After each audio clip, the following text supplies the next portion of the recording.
Милорад Додик побара од парламентот на Република Српска да го повлече извештајот од 2004 година, составен од претходната влада, кој го призна масакрот во Сребреница, најголемото крвопролевање во Европа по Втората светска војна.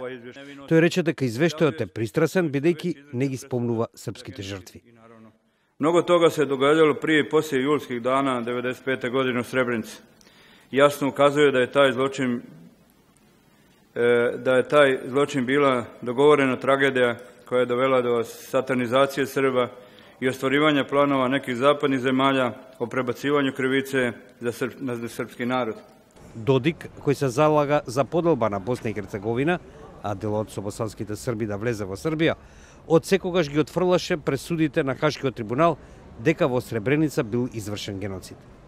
Со ова иницијатива се согласува Радојка Филиповиќ, шеф на Сдруженијето на жртвите на босанските срби.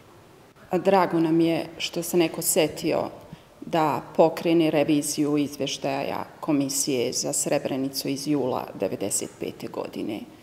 Žalosno je što je taj izveštaj preživeo sve ove godine, gde se manipulisalo sa žrtvama iz reda bošnjačkog naroda.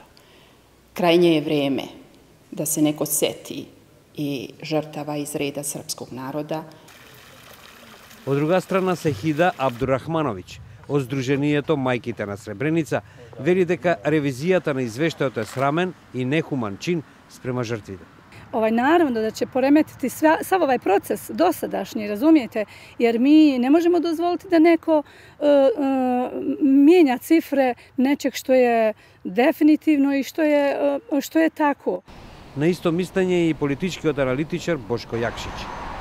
Mr. Dodik tends to cancel a Srebrenica report on the grounds of so-called objectivity, and it's clear that it will provoke and add to the tensions in chronically unstable Bosnia. Според Јакшиć, Додик им припаѓа на политичарите од целиот регион кои мислат дека со агресивно промовирање на национализмот можат да останат или да ја освоат власта. Тој смета дека политизацијата на Сребреница е во пресрет на октомвриските избори во Република Српска, односно како што вели, ефтина и неодговорна, но опасна провокација. Инаку Додик ја има поддршката од Русија за неговите сепаратистички ставови и позиции.